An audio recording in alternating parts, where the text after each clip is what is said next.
Et nous parvenons à présent, chers téléspectateurs, à notre débat principal centré toujours sur cette célébration, l'Égypte célèbre le 43e anniversaire de la libération du Sinaï. Alors, les négociations pour la libération du Sinaï et la restitution de Sinaï en son intégralité pour l'Égypte était une guerre pas facile, chers téléspectateurs. C'était une guerre diplomatique qui a témoigné notre réussite à récupérer le Sinaï en son intégralité.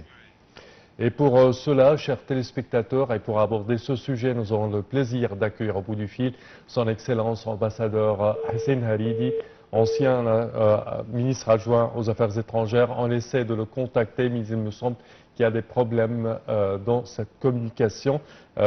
Néanmoins, chers téléspectateurs, je tiens à vous préciser plusieurs points à savoir, surtout que le trajet pour la libération du Sinaï a passé premièrement par la guerre de 1973, le 6 octobre 1973, à laquelle l'Égypte a pu récupérer une partie de la péninsule du Sinaï. Et nous rejoint par téléphone à présent son Excellence ambassadeur Hussein Haridi, ancien ministre adjoint aux Affaires étrangères. Bonjour. Bonjour, Salah. Votre Excellence, premièrement, bonne fête à vous. Je sais que vous avez participé en tant qu'un des officiers de l'armée égyptienne à la guerre de 1973. Félicitations à vous. Merci beaucoup. Effectivement, je faisais partie d'une génération des Égyptiens qui ont lutté, qui ont combattu, pas seulement en 1973, oui, mais en 1967 aussi, quand ils étaient membres dans la résistance populaire, oui, dans l'armée populaire, et puis certainement ils ont assisté avec certainement c'était un grand événement dans leur vie personnelle et vie professionnelle, oui, dans la grande victoire de 1973. Oui. Et le 25 avril, on célèbre le 25 avril, on célèbre le premier retrait de forces israéliennes, oui, du Sinaï. Oui, je dirais que les négociations de la restitution du Sinaï n'étaient qu'une guerre diplomatique qui a témoigné notre réussite à récupérer l'intégralité du Sinaï. Certainement, c'était une bataille diplomatique et le 25 avril vient dans le cadre du traité de paix entre Israël et l'Égypte, oui, signé à Washington le 26 mars 1979. Oui. Alors, Monsieur l'ambassadeur, bonjour.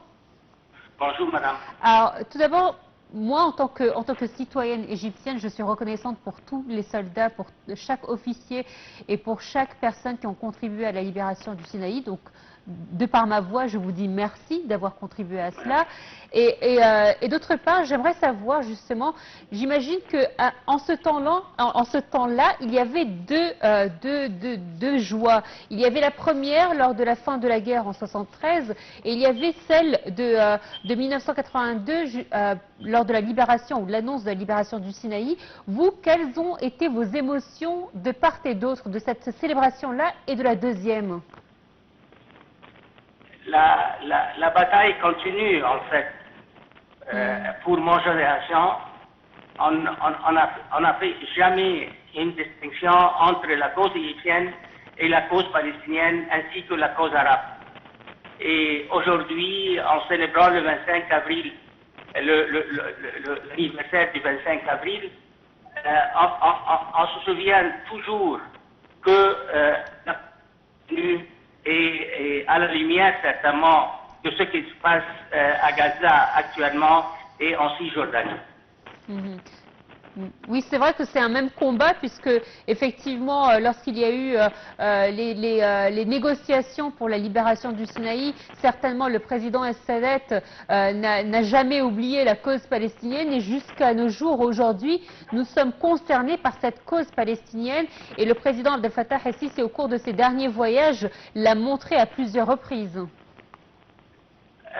Si vous revenez au discours que le feu président Sadat a donné devant le Parlement, le Knesset israélien, le 19 novembre en 1977, certainement vous allez remarquer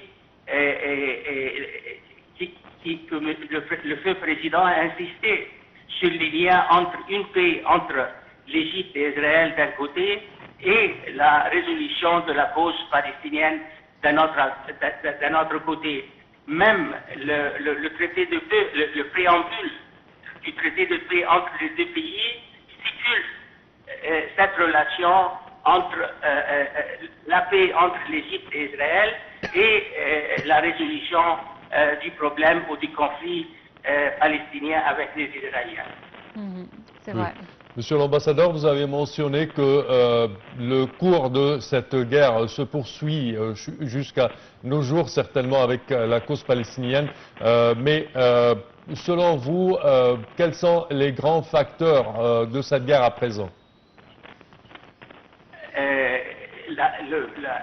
La raison principale, et je dirais la seule raison, que les Israéliens veulent annexer la Cisjordanie et veulent chasser les Palestiniens de la bande de Gaza. C'est ça la raison principale, et je dirais la seule raison. Et c'est pour cela que j'insiste sur que la bataille, peut-être dans le contexte de la paix existante entre l'Égypte et Israël, on ne peut pas parler de guerre avec Israël, de point de vue certainement diplomatique, mais c'est une bataille qui persiste toujours et persistera tant que la question palestinienne ne serait pas résolue. Alors, on l'a répété à plusieurs reprises, la libération du Sinaï, justement, c'est la preuve de la solide et l'expérience de la diplomatie égyptienne. À partir de ce moment-là, le monde entier a vu en l'Égypte cette force de caractère, cette insistance, cet amour pour sa terre et pour chaque centimètres et si ce n'est millimètres de la terre du Sinaï. La bataille a été longue, 9 ans, le temps de pouvoir libérer le Sinaï, et il a fallu attendre encore 6 ans de plus en 88 pour que le dernier soldat israélien se retire du Sinaï. Quel a été justement, vos sentiments en tant que soldat, en tant qu'officier et ensuite en tant que diplomate? Moi, sur le plan personnel, quand je passe en revue tous ces événements, je fais ça dans le contexte de, certainement, premièrement, les objectifs de la diplomatie égyptienne dans le monde arabe. En d'autres termes, la politique arabe de l'Égypte. Deuxièmement, la responsabilité historique de l'Égypte de mettre en œuvre une résolution permanente du conflit de la cause palestinienne. Durant les années 60, la cause palestinienne, le problème palestinien pour l'Égypte était simplement le retour des réfugiés dans leur pays, dans leur village, desquels ils ont été chassés en 1948. Et après 1967 et la guerre de 1973, le problème palestinien d'un point de vue égyptien est devenu l'établissement d'un État palestinien indépendant en Cisjordanie et avec Gaza. Alors, les mêmes responsabilités historiques et puis le même devoir, pas seulement de l'État égyptien, mais du peuple égyptien.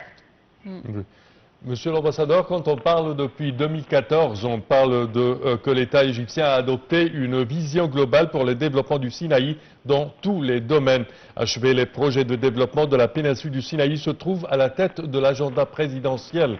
Alors, pourquoi le développement du Sinaï est un dossier hautement stratégique?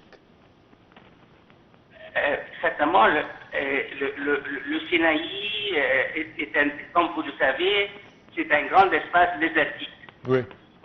Et du point de vue militaire, ce fait facilite l'avancée des forces armées ennemies vers le canal de Suez et vers le delta du Nil. Oui. Alors,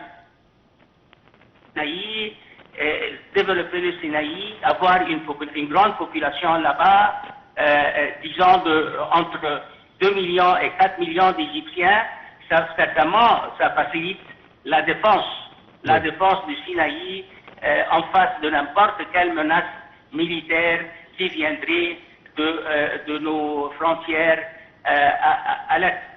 Et d'un autre côté, il y a certainement une dimension démographique.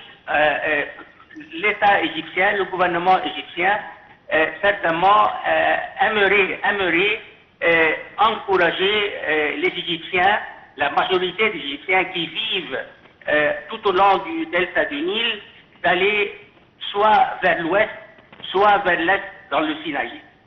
Alors, en guise de conclusion, Monsieur l'ambassadeur, si jamais aujourd'hui on vous ramenait un groupe d'étudiants, de jeunes étudiants, pour qu'on leur parle de la libération du Sinaï, vous, quelle est la chose la plus importante qui vous a marqué et que vous voudriez transmettre à ces jeunes-là?